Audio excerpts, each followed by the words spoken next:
So welcome back to another vlog, and this is the first vlog from the new game room, the new improved game room, and with new lights and shooting at 60 frames a second.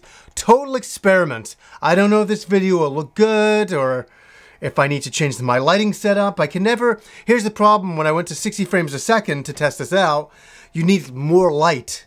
And I'm telling you, I have two huge lights in here, and it's still not bright enough. It's very frustrating. It's funny with the show, I went from 24 frames a second to 30 frames. Nobody even noticed that jump, but I subtly did that. And the camera's always been able to do 60 frames a second. And I'm kind of liking the look of 60 frames a second. I used to think it kind of looked a bit hokey and cheesy, but now I'm like, I think I can make it work. So, okay, let's just kind of get into things here. I'm just going to talk about all sorts of stuff here. Is that it's funny. I put out the video of the new games room, and it's so fascinating being on YouTube, putting out a video, and seeing it get a lot of views, and then seeing so many comments and see what everybody's talking about within the comments. And a lot of people were like saying, "Oh my God, your games room looked exactly the same. You haven't changed anything." And it's like, oh my God, did you not see it beforehand? In fact, one of my good friends in real life, Satan, I was just talking to him on the phone, and he's like, dude, he goes, the games room is so much better. Oh my God. He's like, you can actually see the floor. And then I kind of realized something, that maybe you kind of have to be here to see how different it is. Every game has been changed. Everything is different. This was not here. This was not here. These weren't here. Everything above me has changed. Everything beside me changed. All the shelves have changed. I added 2 new shelves. I don't know. The other big thing that people were talking about that people thought was fascinating is that, why are my games this way and not this way? I like being able to read them. I read this way. It's easier for me to find something. So that's why I do like all the games that way. It's so interesting. Everybody was debating and going on, and it's fun when you do a video because everybody wants to have 2 cents, and they all want to say their bits. Like, Johnny, you should do this, you should do that, you should do this, you should do that, you should do this. It's like having 1,000 mothers. Really, they're all telling you what to do, and it's like, no, I like doing it this way. And that's kind of like life. And comments and videos and reality are very different things. You know, but I always do read the comments, and I'm like, this is so funny, man. I'm like, it's good. It's interesting.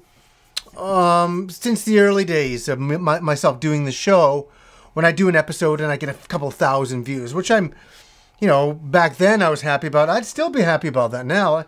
Like, you get like a couple of thousand views, like a couple of thousand people either checked you out and hated you, or kind of thought you were moderately okay, or couldn't stand you. But from the small numbers in the past of views to now, where I put out a video, I went to the forest and I shot a Secret of Mana video on just my initial impressions. I'm just in a forest talking, blah, blah, blah. And I came back and edited it together, put it up. And I'm like, oh, I don't think anybody's going to be interested in this. You know, I'll probably get like, you know, for a channel my size, I think like 8,000 views. It'll probably get something like that. It gets like 42,000 views in a day and a half. And I'm like, it's eerie, and it's a little strange, and it's a little weird. And it's a little unsettling. People will say they want big numbers, but when you get them, it's a bit creepy. And all of a sudden you're like, oh, it's not just kind of me on my own. It's like, I was even saying to Kim the other day, I'm like, I shot in a forest, you know, just sitting there talking, blah, blah, blah. And then 42,000 people saw that. Like, that's nuts. That's crazy. Like, how did it get to such a bigger level? And that's the interesting thing I'm at with my channel. I've said before, I don't have the smallest channel, but I don't have the largest channel. I have this really weird thing in between, and I think this is a good thing. I often said that having 5,000 subscribers was the best. It was easier to communicate with people, get back to people, and all of that. Where now it's impossible. It's impossible. It's humanly impossible. It's funny. I have a business email, but so many people use the business email to write to me, which is nice, and I think it's wonderful.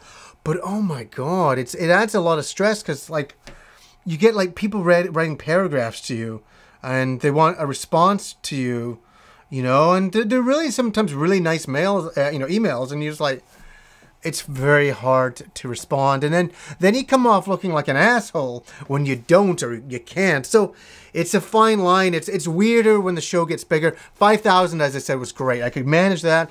But at 167, 168,000, something like that, I don't know. We're in that zone.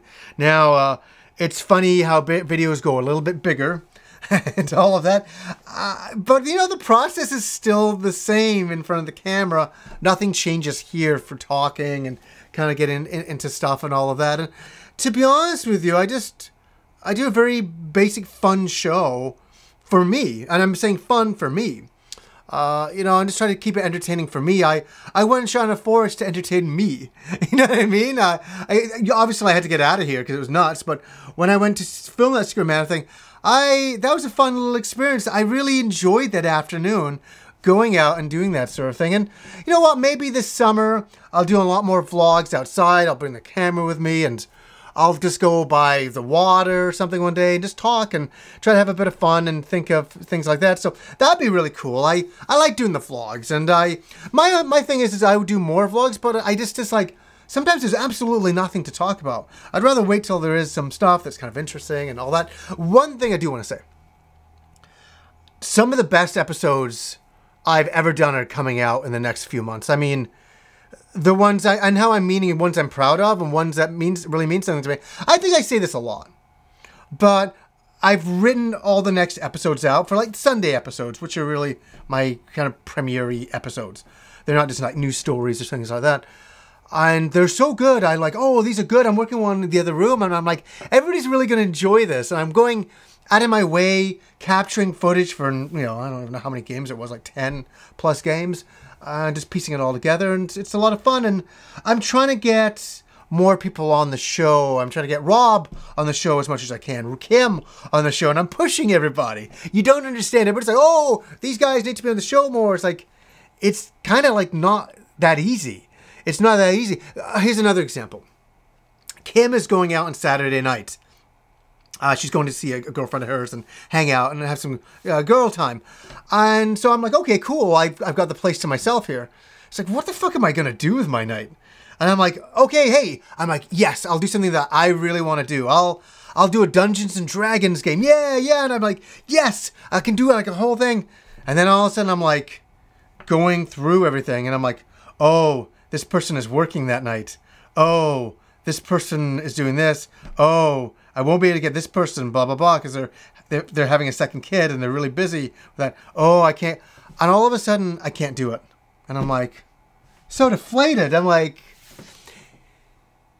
and I don't know if it's a thing when you get older. I think it is. When you get older, everybody's in their own universes. It's not like when you're younger, like me and Rob and Satan, when we were younger, we just hung out every day. Because we had nothing else to do. And it was like, it was easy. It was easy to hang out. It was easy. But as we all got significant others, and then some of those guys had kids, and, you know, we all got married, and we all have these different lives, including our, you know, say my wife's family. And my, you know, Kim's dealings with my family. And it's all getting torn apart from all these different directions. Not in a bad way, but we have responsibilities with many things. And it's so difficult to get together and have those good old hangout times like in the past that we took for granted. Nowadays, I look back and I'm like, okay, we took those for granted. But we kind of knew it at the time and we really, really enjoyed it. I think a lot of people don't understand that, like, when I started doing the show, and I was able to get Rob on quite a bit back then, he lived down the street. He lived up the road, and then he had his first kid, and it was getting a little bit more difficult. And then he had his second kid, and it was getting way more difficult. And then he moved. And then it was like impossible. And then all of a sudden his workload gets even gigantic, or, you know, bigger. And so it's very difficult to get everybody together nowadays. Never mind even, it is a miracle on my birthday to meet up with my friends for lunch. It's a miracle. It's an absolute miracle of humanity that we can even, make that happen. And then people see us all hanging out like, oh, you can make videos. And it's like, no, we can't. It's not. That's a whole other thing. That's a whole other thing. So I'm doing my best. I'm doing my best with everybody to kind of do those kinds of things. There's so many episodes I want to do with everybody. A lot I want to do with Kim. There's a lot I like to do with Rob still, But here's the thing also. We've really covered a lot in the show in the last 10 years. I've done a lot of episodes with Rob that I'm so proud of, and I'm so happy that we did, and they're captured forever, and I'm not unhappy. And I don't think Rob's unhappy too. We've really said a lot of what we want to say in the past. All the things that, when we were growing up and all our memories talking about, like growing up playing Resident Evil 2 and all that kinds of stuff. We've been able to do all of that. So anyways, yeah, I just want to come in today and just talk about what's going on and all that. And I'm having a good time. I've really been dedicated to the show lately, like in a focus that is very, very different than I've ever had. I don't know what it is. Coming into the 10-year anniversary of the show has been really rejuvenating. I feel that it's weird. I feel more energy than I've ever felt with the show in all of the history. It's hard to do all the skit stuff. I got one coming up for April Fools that's going to be really funny. I'm doing some behind the scenes stuff on there and all that, but having a really good time. And yes, lots more to come, and always working on stuff, that's for sure. So anyways, guys, until next vlog.